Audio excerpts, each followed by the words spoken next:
네, 오늘 누가복음 강해 다 같이 보실 말씀은 누가복음 5장 8절 한 절입니다. 오늘 한 절만 보시겠습니다. 누가복음 5장 8절 한 절입니다. 제가 받들어 읽겠습니다. 시몬 베드로가 그것을 보자 그는 예수님의 두 무릎 앞에 엎드려 말씀드리기를 저를 떠나가소서 오 주여 이는 제가 죄 많은 사람이기 때문이니이다 하였더라. 네, 오늘 드릴 말씀 제목은 구원에 이르는 회개입니다. 구원에 이르는 회개. 이런 제목으로 말씀을 드리겠습니다. 이 5장 8절은 그냥 읽으면은 베드로가 주님께 잘못을 구하는구나 이렇게 쉽게 넘어갈 수 있습니다. 왜냐하면 주님께서 이 앞에 그물들을 내리라고 했는데 이제 베드로는 별로 소용없을 것 같지만 굳이 말씀하시니까 그물을 내리겠습니다 하면서 그물들을 내리지 않고 그물 하나만 내렸죠. 그래서 동료 어부들까지 불러서도 그물이 찢어지고 배가 가라앉는 등 낭패를 겪었습니다. 베드로는 그 상황을 보면서 자신이 대하고 있는 분이 육신을 입고 오신 하나님이시구나, 그리스도시구나, 이것을 깨달았을 것입니다. 그래서 하나님을 뵙고 그것에 대해서 나오는 이 베드로의 반응이 바로 누가복음 5장 8절입니다. 이것이야말로 진정한 이 죄에 대한 이 컨빅션이라, 컨빅션, 자각이라든지 신념이라는 뜻도 있지만은 회오, 어려운 말로 회오, 죄를 깨닫게 되는 거죠. 회개하는 마음으로 죄를 깨닫게 되는. 신학에서는 이것을 가르쳐 복음적 회개 이렇게 말합니다. Evangelical repentance 이런 식으로 복음적 회개라고 명칭이 있기도 합니다. 근데 쉽게 말해서 그것이 무엇을 의미하냐면은 구원에 이르는 회개라는 뜻이에요.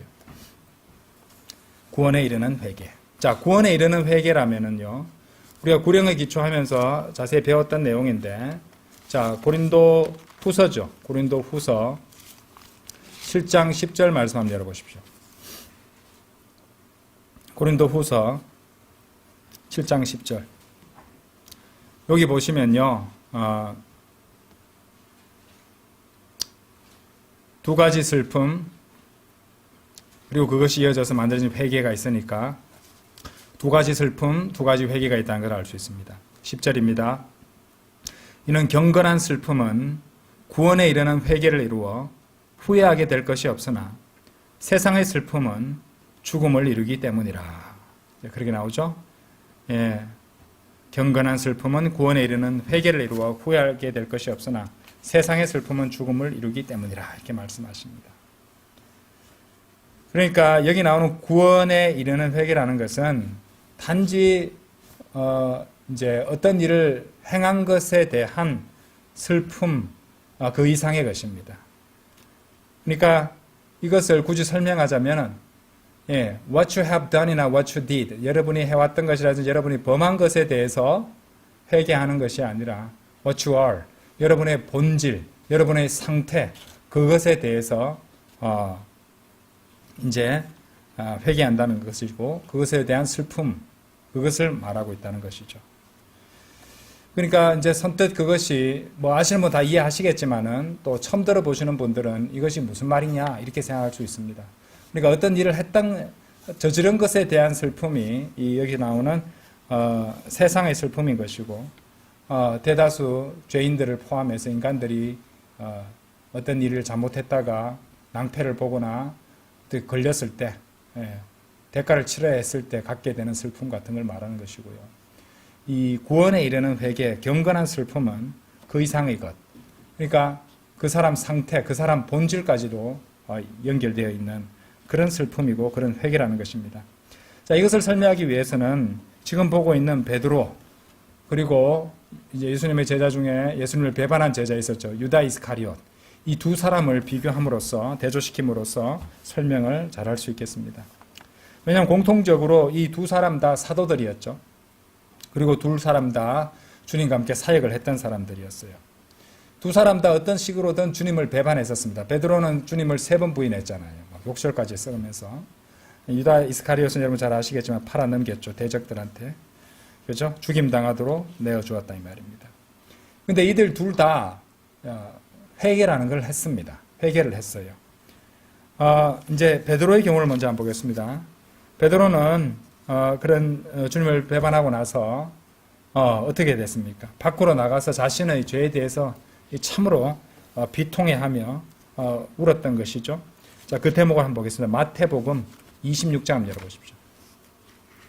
마태복음 26장. 마태복음 26장. 69절. 69절에서 75절까지 보겠습니다.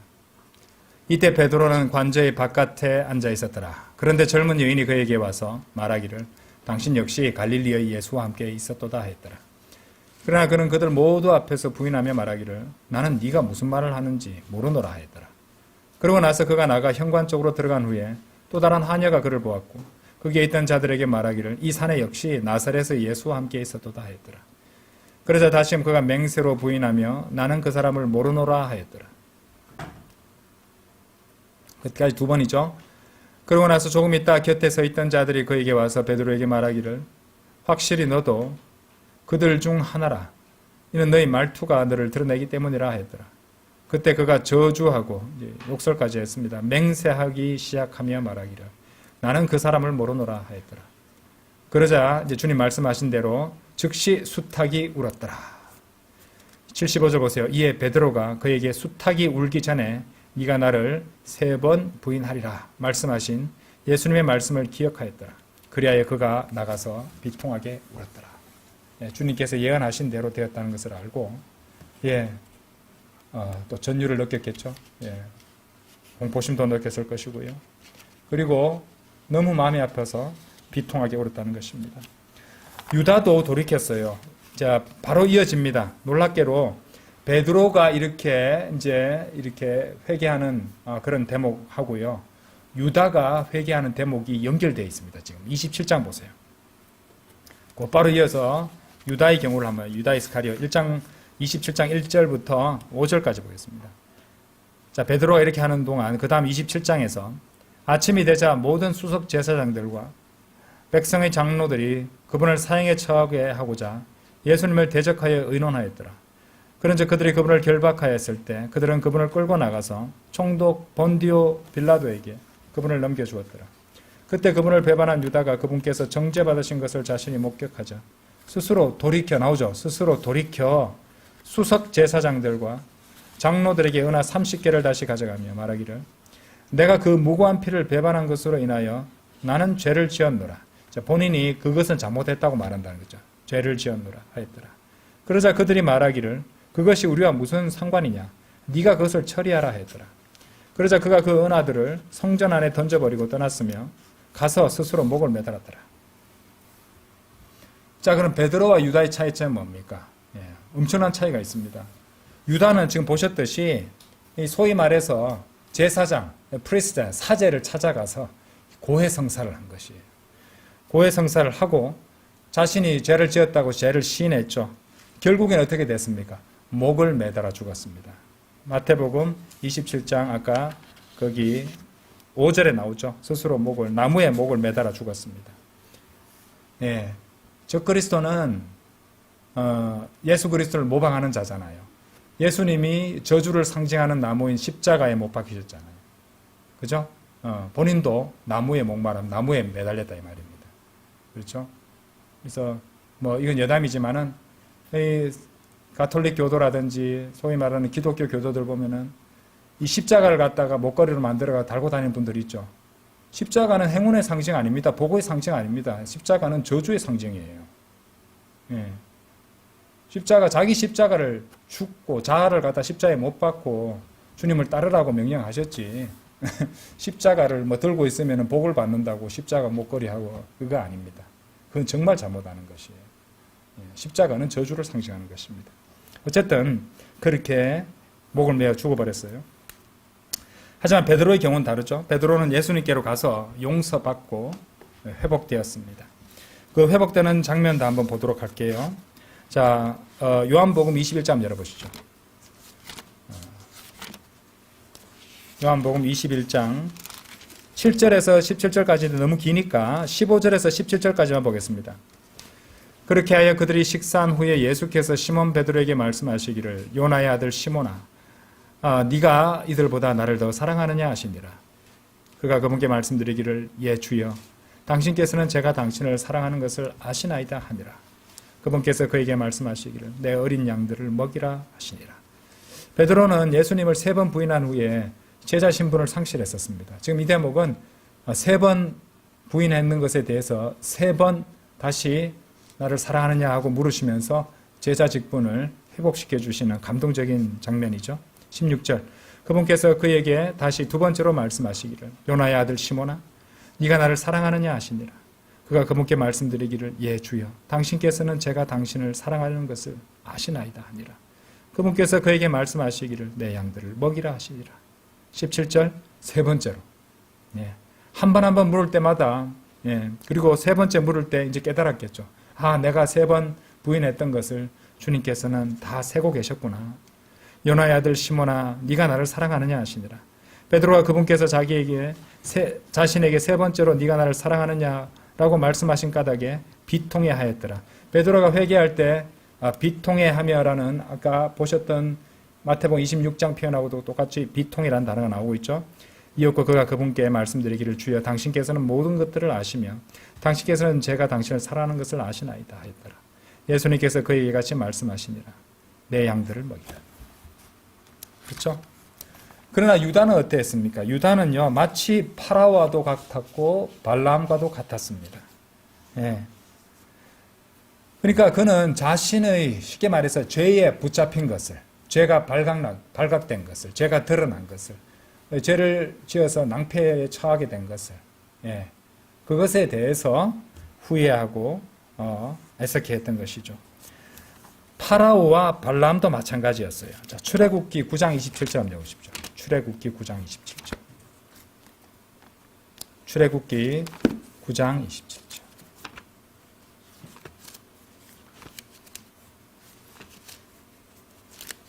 출애굽기 9장 27절.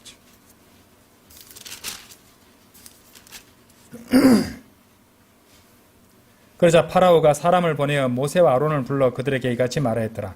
잘 보세요. 이 파라오 하는 말을 보세요. 이번에는 내가 죄를 지었도다.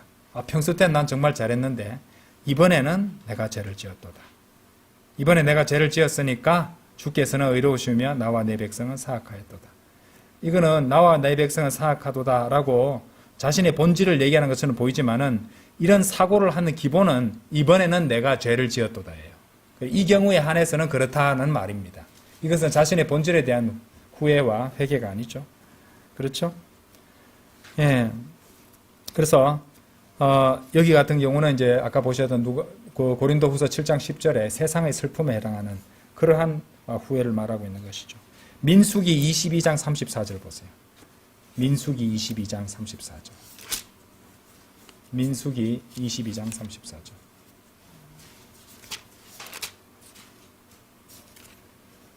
이에 발람이 주의 천사에게 이같이 말하였더라. 제가 죄를 지었나이다. 이 나오죠? 제가 죄를 지었나이다.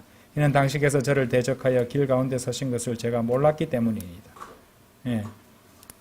알았다면 죄를 안 지었을 텐데. 그러므로 이제 만일 이 일이 당신을 불쾌하게 한다면 제가 다시 돌아가겠나이다. 발람의 경우도 파라오의 경우와 별반 다를 게 없습니다. 지금 하는 반성이야말로 오늘날에 이제 이 사법 체계에서 반성문 쓰는 반성 그 정도밖에 안 되는 것이죠.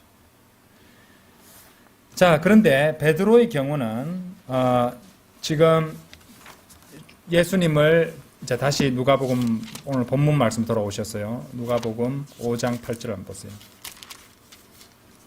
베드로가 주님 앞에서 보여주는 이 모습 한번 보십시오. 5장 8절. 저를 떠나가소서 오 주여 이는 제가 죄 많은 사람이기 때문이니다 하였더라. 그러니까 이 베드로가 누가복음 5장 8절에서 보여주는 이 회개야말로 구원에 이르는 회개, 곧 자신의 본질에 대해서, 자신의 상태에 대해서 참으로 애석해하고 슬퍼하는 모습을 보이고 있습니다. 지금 여러분 아까 처음에도 말씀드렸지만은 베드로가 5장 8절에서 그런 말씀을 드리는 이유는 자신이 주님께서 그물들을 내려라 하셨는데 그물을 내린 그것에 대해서 하는 말이 아닙니다. 이것은 주님께서 보여주신 이 기적을 보고 내가 하나님을 상대하고 있는 것이구나 깨닫게 되고 거기서 나오는 반응이 바로 그런 것이죠. 그래서 하나님이 어떤 분이십니까? 지극히 거룩하신 분이시잖아요. 그분 앞에서 자신의 본질이 부각되는 것이고 그것에 대해서 회개를 하고 있는 것입니다. 그래서 저를 떠나가소서 오 주여, 이는 제가 죄 많은 사람이기 때문이니이다. 하나님 앞에 그런 고백을 하고 있다는 것입니다. 그래서 성도 여러분, 한 죄인이 하나님을 만나게 될 때 그 순간 베드로처럼 즉각 자신에 대해서 완전히 부정적인 태도를 가지게 되고 자기 자신에 대한 모든 긍정적인 생각, 모든 믿음, 자기 자신에 대한 확신을 온전히 상실할 수밖에 없습니다. 왜냐하면 절대적으로 거룩하신 하나님을 대면하게 되었기 때문이죠. 이것이 바로 하나님을 대면하는 인간의 모습입니다. 아시겠어요? 자, 이런 대목이 성경에서 두 군데 더 나옵니다. 자, 예를 볼게요. 욥기 42장 열어보세요. 욥기 42장.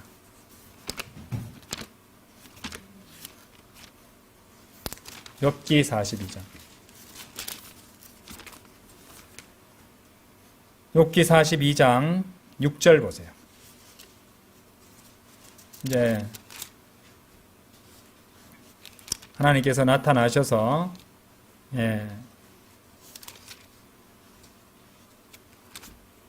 욥을 꾸짖고 바로잡아 주시니까 6절에서 이러한 이유로 제가 제 자신을 혐오하고 티끌과 재들 속에서 보세요. 회개하나이다 라고 나오죠. 그죠? 이 자기 자신의 하나님 앞에서 자기 자신에 대한 본질적인 자신의 본질에 대한 회개, 바로 그것을 보여주는 대목입니다. 그렇죠? 바로 베드로가 예수님 앞에서 보였던 그 대목하고 같은 성격이라는 말이죠. 또 좀 더 구체적인 것도 나와요. 이사야서 6장 열어보세요. 이사야서 6장. 이사야서 6장 5절 보세요.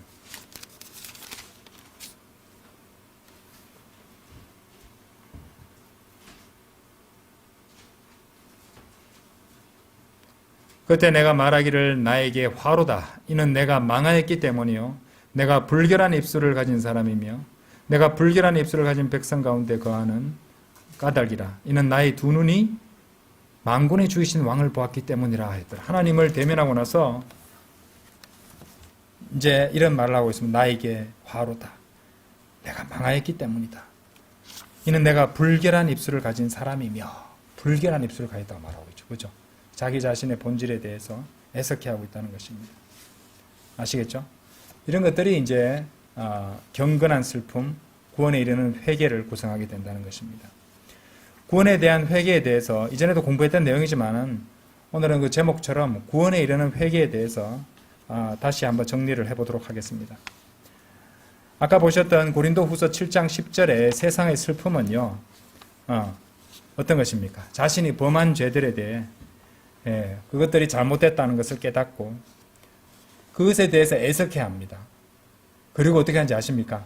그것에 대해서 자신이 대가를 치르고 자기가 바로잡고 그렇게 하려는 마음가짐과 태도, 그런 시도를 포함하는 것이 세상의 슬픔입니다. 유다 이스카리옷은 내가 죽음으로써 책임질게 하고 목을 매달았잖아요. 그렇죠? 목을 매달았단 말입니다. 자기 자신이 이제 어떻게 거기에 대해서 대가를 치르고 바로잡으려는 그런 시도를 담고 있었잖아요. 반면에 구원에 이르는 회개라는 것은요, 자기 자신의 죄악된 상태와 본질에 대한 마음의 변화를 말하는 것인데요. 자신의 본질과 자신의 죄들이 하나님을 대적한다는 것을 알고 오직 하나님께 도움을 받기 위해서 그분께로 돌이키는 것을 말합니다. 이것이 구원에 이르는 회개입니다. 그러니까 경건한 슬픔이잖아요. 세상의 슬픔에는 세상은 하나님의 원수가 되니까 하나님이 없습니다. 거기는. 하나님 없이 그 죄에 대해서 애석해 하면서 바로잡으려고 하고 후회하는 것이 세상의 슬픔이고요. 경건한 슬픔은 반드시 하나님께로 돌이켜야 되는 거예요. 그것이 바로 구원에 대한 회개라는 것입니다. 자, 그러면은 좋아. 자신의 본질과 자신의 죄들이 하나님을 대적한다는 것을 알고 하나님께로 돌이키는데 그럼 어느 정도로 회개를 해야지 구원에 이르게 되는 것인가? 어느 정도의 마음의 변화가 생겨야 하는가? 정도가 정해진 게 없습니다. 상관없습니다.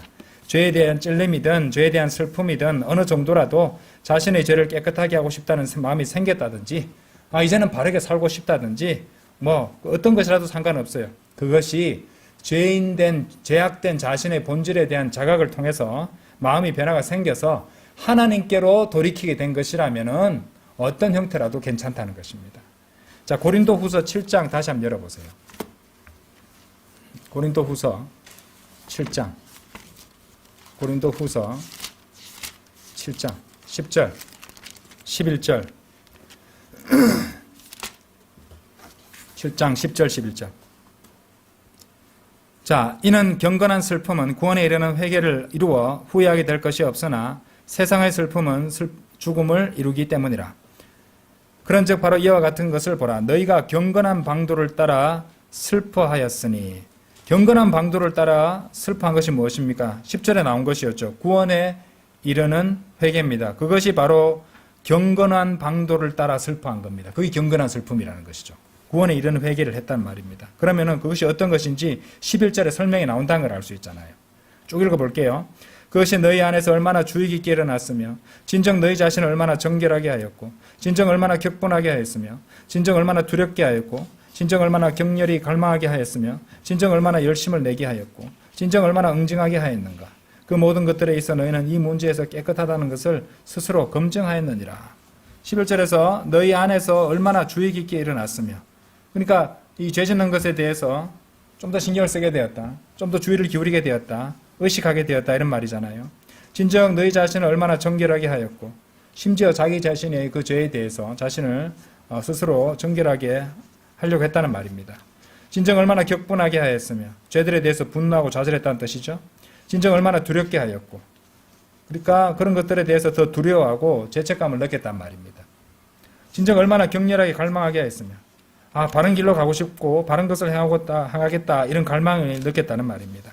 진정 얼마나 열심을 내게 하였고, 나는 참으로 참된 그리스도의 삶을 살고 싶어, 뭐 이런 마음이겠죠. 지금 왜 문맥상이냐면, 문맥상에는 고린도 교회의 성도들이 해당하는 것이니까요.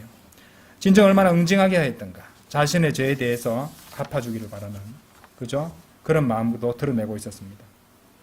그러니까 지금 구원에 이르는 회개, 경건한 방도를 따른 슬픔, 경건한 슬픔에 대해서 말하면서 이런 예시를 들었다는 것이 중요하다는 것이죠. 딱히 어떤 것 이상의 정량적 기준이 있다는 것이 아니라, 하나님을 향하여 자신의 죄와 자신의 죄악된 상태에 대한 마음의 변화, 하나님께로 돌이키는 그 마음의 변화가 생겼다면 그것이 바로 구원에 이르는 회개가 된다는 것이죠.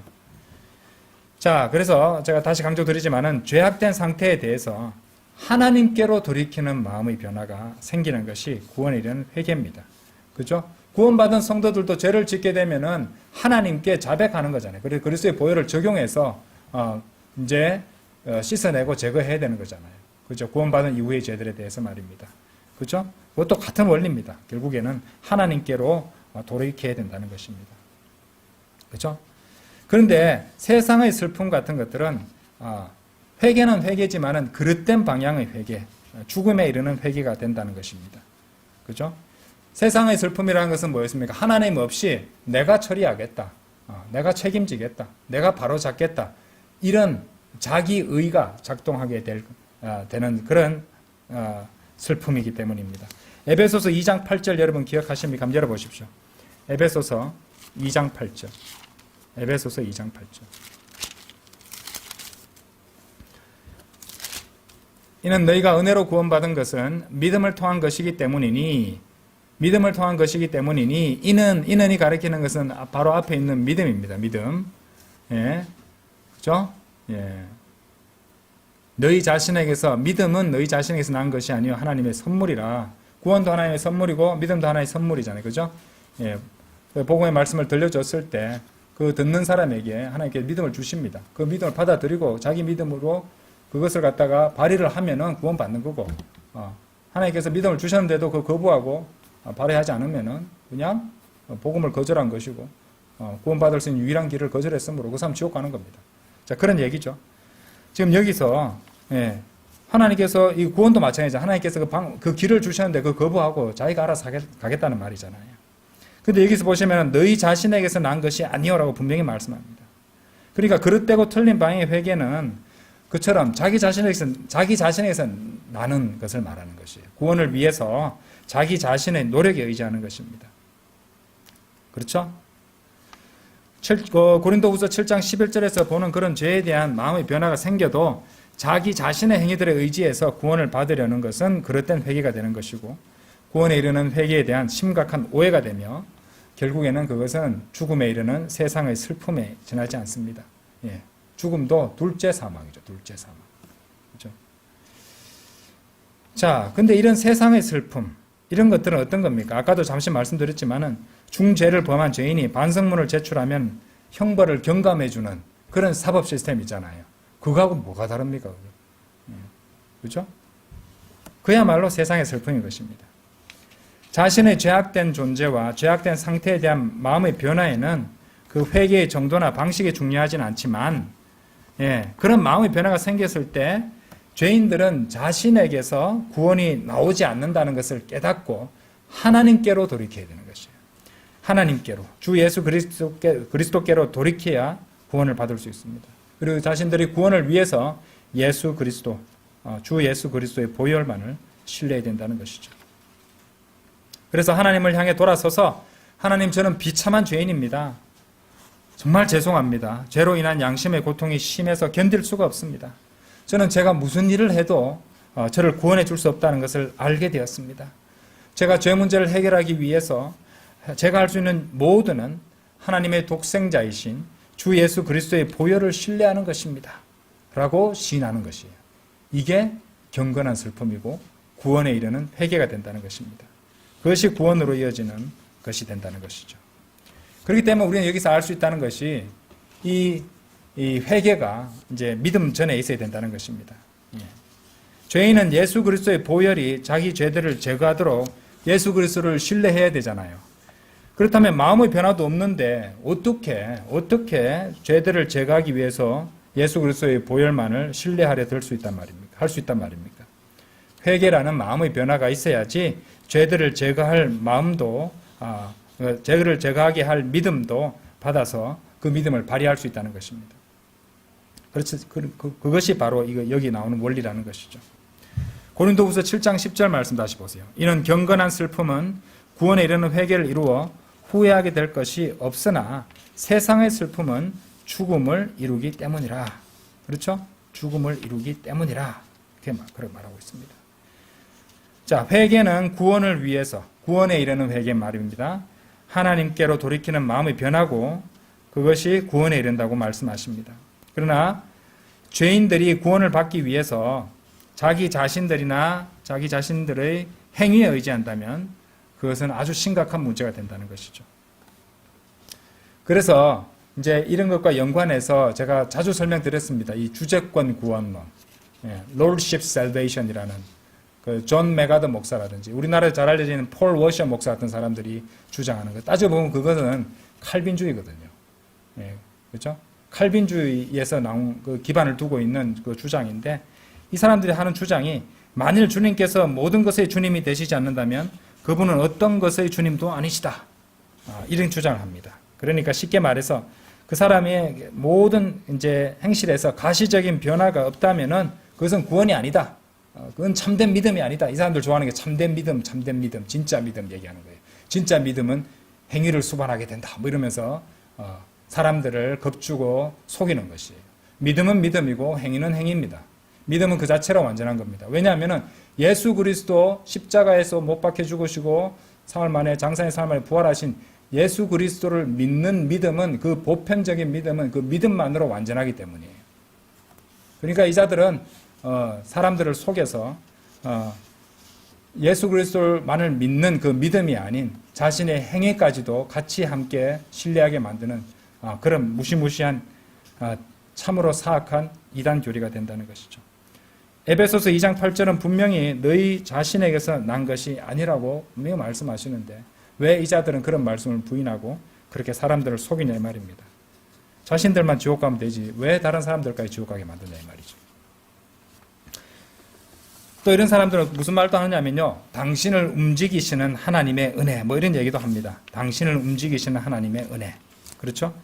그런 식으로 사람을 속인다는 것이죠. 아니죠. 움직인다는 행위를 말하는 거잖아요. 성경은 분명히 자신에게서 난 것이 아니요. 그렇게 말씀하고 있다는 말입니다. 그렇죠? 그리고 그런 자들이 여러분들을 속이려고 하면은 뭐라고 하면 되냐면요.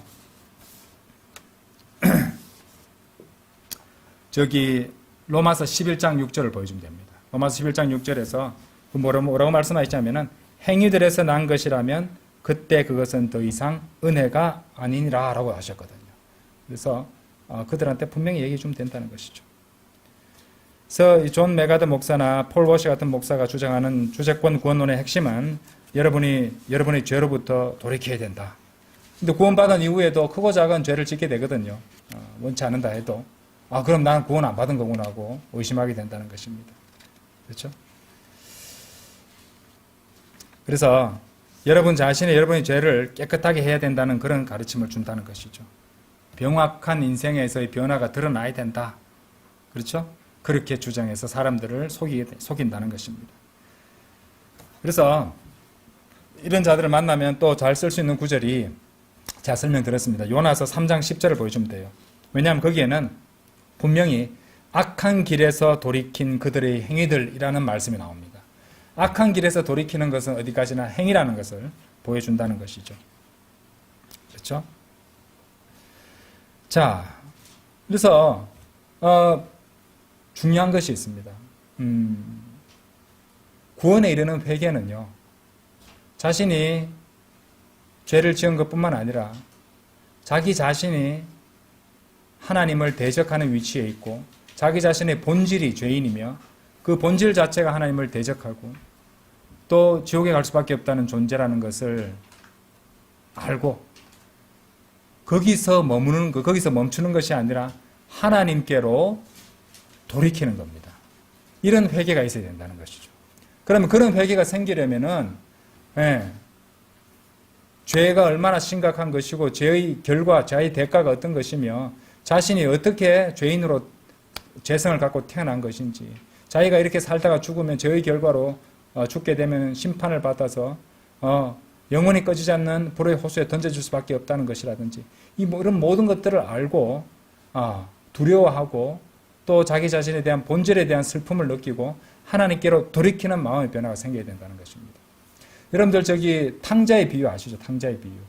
탕자의 비유 보시면요. 거기 나오잖아요. 결국에는 자신이 아버지의 재산을 자기 몫을 받아가지고 먼 나라에 가서 흥청망청 살다가 다 탕진하고 나서 회개하잖아요. 회개할 때 그냥 돼지우리에 앉아서 회개만 하고 슬퍼만 하고 있지 않았습니다. 어떻게 했습니까? 아버지께로 돌아가야겠다고 말했잖아요. 그죠? 그래서 결국에는 회개라는 것은 하나님께로 돌이키는 것이 회개입니다. 구원받기 전의 죄인도 마찬가지고 사실 탕자의 비유는 구원받은 성도들에게 적용될 수 있는 비유거든요. 근데 이제 많은 경우에 있어서 복음을 전할 때도 많이 이용합니다만은 구원을 받기 전의 죄인들이나 구원받은 그리스도인이라도 회개의 본질은 하나님께로 돌이키는 겁니다. 그럼 죄의 본질은 뭡니까? 죄의 본질은 하나님을 떠나는 것이에요. 그러니까 세상 사람들 하나님 없이 사는 거잖아요. 하나님을 전해주어도 거부하는 것이고 진리를 거부하는 것이고 그렇죠? 그게 세상의 슬픔입니다. 경건한 슬픔은 하나님이 개입되는 것이죠. 그죠? 하나님께로 돌이키는 것이고요. 구원받았든 구원받지 않았든 회개는 하나님께로 돌이키는 것이 반드시 있어야 됩니다. 그것이 경건한 슬픔이라는 것이죠. 주제권 구원론과 더불어서 반대편에도 또 심각한 이단 교리가 있는데요. 너무도 많은 교회들이 실행하고 있어서 바른 복음을 전하는 우리들이 이단이 되어버립니다. 그것이 뭐냐면 이지 빌리비즘이에요. 이런 구원에 이르는 회개, 경건한 슬픔이 없이 그죠? 그러니까 죄에 대한 양심의 찔림, 가책을 완전히 치워버리는 이지 빌리비즘이 있습니다. 영어로 제가 말씀드리니까 너무 어렵게 여겨지실 수도 있는데, 제가 경주 시내에 있는 그 교회들에서 나눠주는 전도지를 몇 장을 주워서 본 적이 있는데, 너무 안타깝고 답답한 것이 회개가 없어요. 왜 회개가 없냐면요, 사람들을 기분 나쁘게 해주면 안 되거든요. 그러니까 죄의 끔찍함에 대해서, 지옥과 불의 호수의 그 끔찍한 영원한 형벌에 대해서는 이런 방구도 없습니다. 예, 그 전도지를 갖다가 읽어보면은 좋은 말밖에 없습니다. 예. 자, 한번 생각해 보세요. 고린도 후서 7장 10절에 이는 경건한 슬픔은 구원에 이르는 회개를 이룬다, 이렇게 말씀하셨잖아요. 그럼 죄에 대한 슬픔과 가책과 찔림이 있어야지 되는데, 사망과 지옥을 언급하지 않고 어찌 사람들로 하여금 하나님께로 돌이키고 싶은 경건한 슬픔을 갖게 해줄 수 있겠습니까? 그 전도지라는 게 소위 말하는 그들이 전하는 전도지에는 뭐라고 되어 있냐면요, 죄 때문에, 죄 얘기를 합니다. 죄 때문에 잘못된 게 뭐냐면 하나님과의 교제가 깨졌다는 거예요. 그건 거짓말은 아닙니다만은 정말 중요한 본질은 다 빼놨잖아요. 왜? 사람들이 듣기 싫어하니까.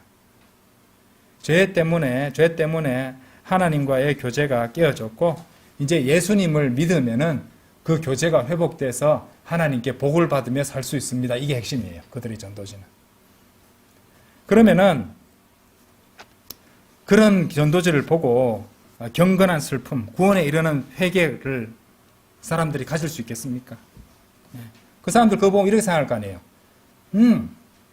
안 믿는 것보다는 믿는 게 낫겠고, 복 준다는데 뭐 믿어주지. 여러분, 일론 머스크가 유튜브에서 그런 자유주의 목사들하고 대담을 나누면서 예수님 영접해서 믿겠냐 하니까 믿죠, 뭐 믿으면 좋은 거니까 하면서 회개도 없이 자기가 예수님 믿겠다고 고백하는 장면이 나옵니다. 일론 머스크 구원 받았습니까? 저는 아니라고 봅니다. 그건 아니죠. 자, 이것은 더 심각한 문제가 될 수 있다고 저는 생각합니다. 왜냐하면은 그렇게 안 믿는 것보다는 이익이 되니 마음이 아닌 머리로만 예수님을 믿으려는 자들을 양산해서 오히려 그 사람들한테 우리가 바른 복음을 전해줬을 때 그 사람들이 나는 구원받았어요, 들을 필요 없어요 하고 거부하고 거절할 그런 명분만 더 주게 되는 것이니까 더욱 심각한 저주에 빠지게 만들 수 있다고 생각합니다. 그런데 성경 기록이, 이제 결론을 내리겠습니다. 자, 성경 기록이 뭐라고 말씀하시는지 한번 보도록 하겠습니다. 사도행전 20장 열어보십시오. 사도행전 20장.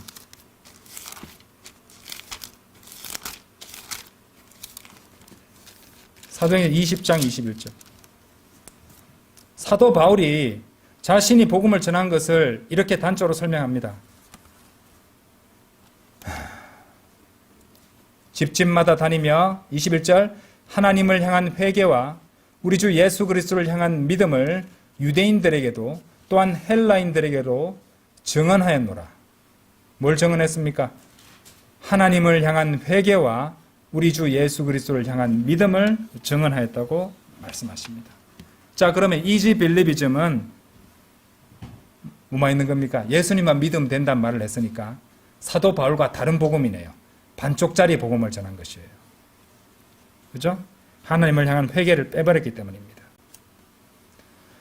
러크만 목사님은요, 미국이 현재와 같은 상황에 빠져있게 된 이유가 이 설교자들이 사람들에게 당신들은 선하지 않습니다, 당신들은 악합니다, 이렇게 강력한 설교하기를 멈춰버렸기 때문이라고 말합니다. 어디 미국 분이겠습니까?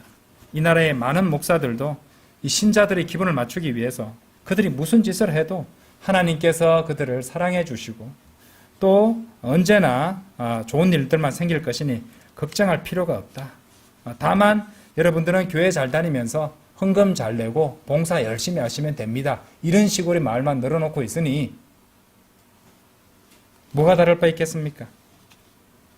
그런데요, 그들은 반드시 지옥이나 심판에 대해서 걱정하는 편이 좋을 것이라고 생각합니다. 왜냐하면 그들 중 상당수가 성경적인 복음이 아닌 칼빈주의, 주제권 구원론, 칼빈주의 칼빈주의적 복음이라든지 아까 제가 좀 전에 설명드렸던 이지 빌리비즘 같이 회개 없는 구원, 믿어주지 뭐 좋다는데 그런 이지 빌리비즘 반쪽짜리 복음을 붙잡고 있으니 자신의 복음을, 자신의 구원을 반드시 점검해 봐야 될 것입니다. 그것이야말로 거의 그리스도인이 될 뻔한 건 아닙니까? 거의 그리스도인은 완전한 지옥 대기자입니다. 거의 그리스도인은 완전한 지옥 대기자입니다. 얼마나 많겠습니까? 자신이 죽어서 좋은 곳에 갈 것이라고 생각하는데 실제로는 죽어서 눈을 뜨면 지옥이라는 것을 알게 될 때 그들이 느끼게 될 그 상심과 슬픔과 두려움은 얼마나 크겠습니까? 이 땅에 넘쳐나는 겁니다. 그런 잘못된 교리들이. 한번 생각해 보십시오. 자신이 잃어버린 바 되었음을 알 때까지는 결코 구원받을 수 없습니다. 자신이 이런저런 일을 해서 죄에 대한 문제들을 해결할 수 있을 것이라는 희망을 갖고 있는 한 그 사람 결코 자신이 잃어버린 바 된 죄인이라고 생각하지 않을 것이기 때문입니다. 그렇죠? 그런데 어떤 사람이 자신의 본질 그대로 있어도 첫 번째 출생에만 머물고 있어도 우리는 두 번 태어나야 되잖아요. 그죠? 첫 번째 태어난 거 그냥 보통 죄인들처럼 그렇게 살아도 아무 문제 없을 것이라고 생각하고 있다면 성경적으로 봤을 때 그 사람은 끝장난 것이나 다름없죠. 예. 사람이 두 번 태어나지 않으면 하나님 나라를 볼 수 없기 때문에 그렇습니다. 거듭나지 않으면 하나님 나라를 볼 수가 없습니다. 첫 번째 출생에만, 육신적 출생에만 머물러 있다면 그 사람은 반드시 둘째 사망을 겪게 될 것입니다. 죄인이 자기 자신의 의를 신뢰하는 한 그 사람은 결코 하나님의 의이신 주 예수 그리스도를 신뢰할 수 없기 때문입니다. 그래서 이 세상에서 법 없이도 살 사람이다. 좋은 일을 많이 하고 가난한 사람 돕기 위해서 많은 구제를 하고 사회적으로 존경받고 좋은 일을 한 사람들, 그 사람들이 예수님을 믿을 이유가 있겠습니까? 자기 생각에. 난 누구보다 선하게 살고 모범적으로 살고 있는데 나는 내가 다 처리하고 다 완벽하게 했는데 누구 와도 나는 떳떳한데 그런 생각을 하고 있는데 그런 사람이 자신이 죄인됨을 알고 하나님께로 돌이키겠습니까? 예수 그리스도를 믿으려고 하겠습니까? 안 믿겠죠? 그래서 힘든 겁니다. 그렇죠?